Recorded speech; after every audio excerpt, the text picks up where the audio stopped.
Welcome back po sa aking munting channel, Mr. Ukol.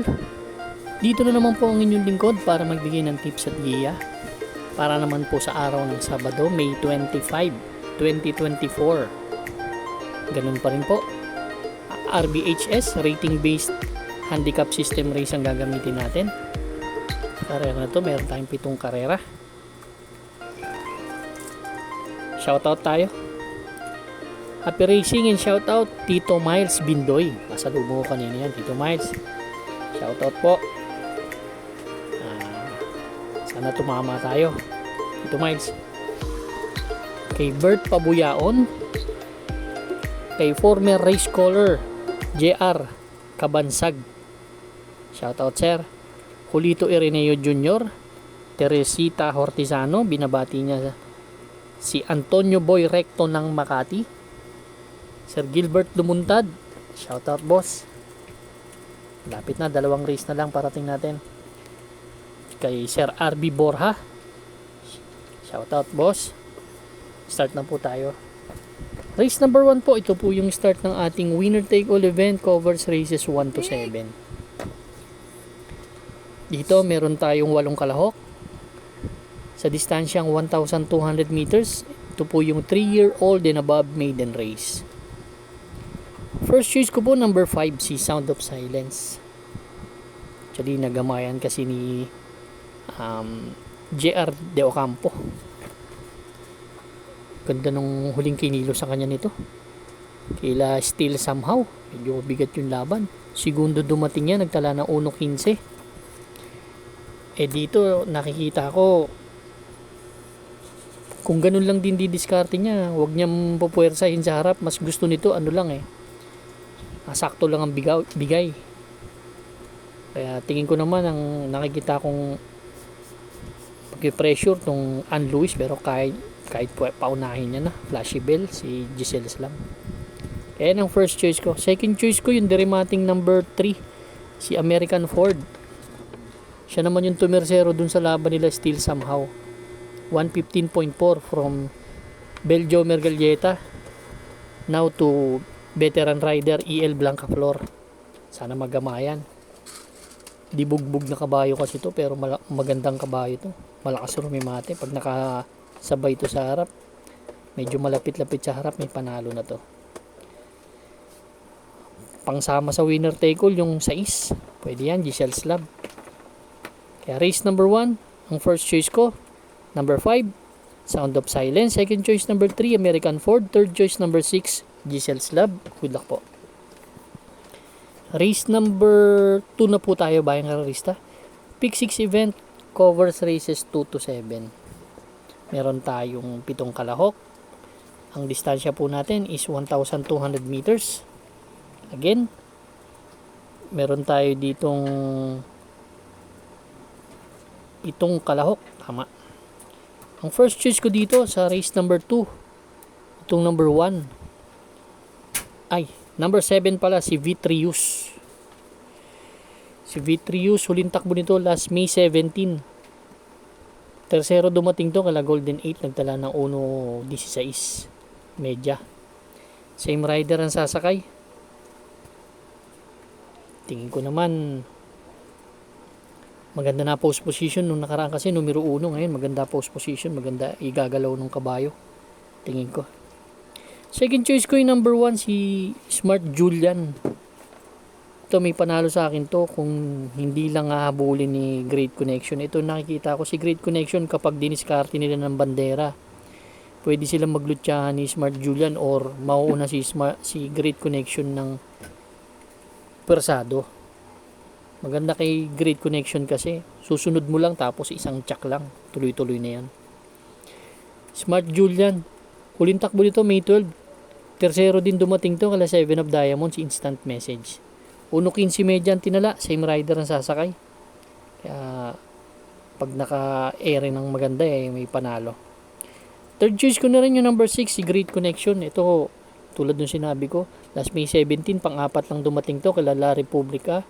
Dugong Bughaw, nagtala ng 1.16 medya. Medyo pilit sa labasan, 2.23 medya inere. Albert Bulado serious din ang sumakay. Kaya race number 2, ang first choice number 7, Vitrius. Second choice number 1, Smart Julian. Third choice number 6, Great Connection. Good luck po. Race number 3 na po tayo bayang karerista. Ito naman po yung start ng ating Pick 5 event, covers races 3 to 7. Dito naman sa race number 3, ang first choice ko dito, ang gusto ko dito yung number 4, si King Tiger. Si King Tiger, ang huling takbong maganda nito last May 5. Pang-apat dumating kila Daily Burn Ridgers.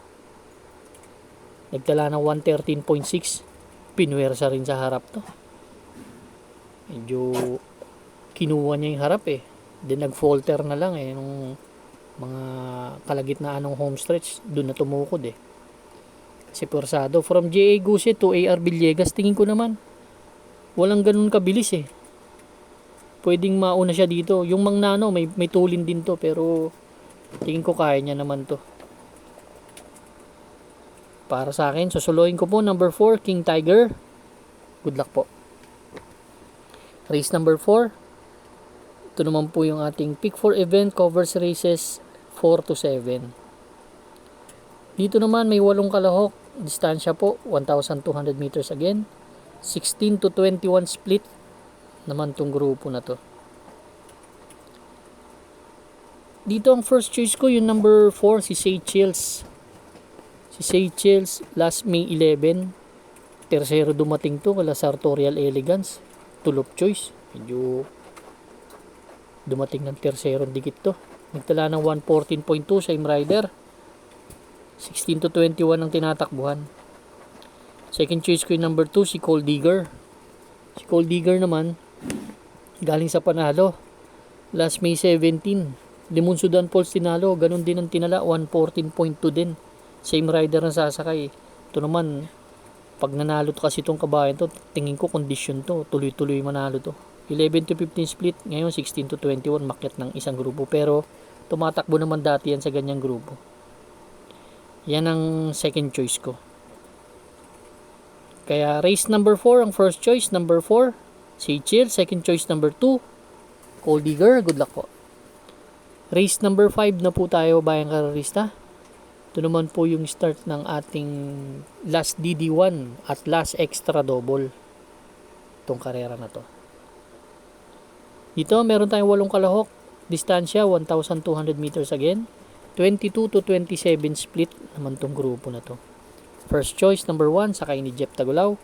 Sarate, si Papa Umamaw. May magandang takbo to nung 1,200 kay Golden Sunrise. Nagtala ng 114.8. Medyo persado yung labas na dun eh. Same rider sasakay. Bumitaw ng airing 23 media, 22 media. Kaya tingin ko tsaka magaling din yung nakalaban, kaya subigundo lang to. Yan ang first choice ko. Second choice ko yung number 4, si Mythic Leila. Ito naman, galing naman sa panalo to last May 14 lang. Tinalo nito sila Queen Gabi Silab, sila di accountant. Nagtala na 128.2, same rider. May 1.14 sarado rin naman yan sa 1,200 meters. Tingin ko kung mauuna si Papa Umama, kung may lulutya man, dito si veterano eh. Pwedeng dumating yan si Mythic Leila. Malakas rumimati yan. Maraming bagong baba dito eh. Yung King Hans dating mataas. Kaya lang, di ba, tagal hindi tumakbo, pero itchamba rin yan ha. Kaya race number 5, ang first choice ko, number 1, Papa Umamaw. Second choice, number 4, Mythic Leila. Good luck po. Race number 6 na po tayo, bayang karerista. The penultimate race. 8 entries tayo dito. 1,200 meters again ang distansya. Itong race number 6 natin. 6 to 10 split yung grupo na to. First choice ko number 6, si Angry Maxine. Sinakyan ni Sarate, si Angry Maxine. Tingin ko pwedeng, itong kabayo na to pwedeng disunod, pwedeng di bandera eh. Yun lang kagandahan sa kabayo na to eh. Nakikita ko kasing pwedeng mauna yung arimunding-munding kung pwedeng mauna to si Arimunding Munding. Kaya yan ang first choice ko, Angry Maxine. Second choice ko yung number 2, Sky Lover. Naman si Sky Lover, hindi maganda yung tinakbo nakaraan, pero galing naman sa 11 to 15 yan. Mukhang hindi nilabas nakaraan to si Sky Lover. Pang-apat lang dumating, 1.17.2. Kailan hang loose. Kaya may tsamba sa akin to. Third choice ko na rin number 5, Arimunding Munding. Kung magkaroon ng problema si Angry Maxine, mauna to, makabuo ng ere. Kaya baka pwedeng manalo. Kaya race number 6, ang first choice number 6, Angry Maxine. Second choice number 2, Sky Lover. Third choice number 5, Arimunding Munding. Good luck po. Race number 7 na po tayo. Last and final race for tonight. Bayang Karerista. Another 8 entries tayo dito. 1,200 meters. 11 to 15 split. Paratingan ng ating mga exotics. Winner take all. Pick 6, pick 5, pick 4. Last DD1 and last extra double. First choice ko number 8. Si Walking on Sunshine. Ganda ng post position Tumakbo to nakaraan. Nag-barrier. Nanalo. Tingin ko ang laking chance ang manalo. Nasa labas pa ang post position. Ito kasi may tulin, may remate. Ito lang kagandahan sa kabayo na to. Nakita ko dito ang daing di bandera, yung Fortress, Lucky Julian, Caraga Wonder, tsaka siya. Kaya pwedeng isunod niya lang, pero nandiyan din sa harap. Kaya malaking chance ang manalo sa akin ito. Yan ang first choice ko. Second choice ko yung number 1, si Buntay Shore. Ito naman, huling takbo. Medyo hindi to galing sa 16 to 21, bagong baba ito. Kaya kursunada ko tong kabahay na to. 1.17 medya lang ang tinapos. Pero bagong baba. May 112.8 yan sa 1,200 meters. Baka ilabas magaling yung kabahay na yan. Kaya race number 7 po, ang first choice number 8, Walking on Sunshine. Second choice number 2, Buntay Shore. Good luck po Bayang Karerista. Maraming salamat po sa inyong walang sawang pagtangkilik sa aking munting channel. Good luck and stay safe.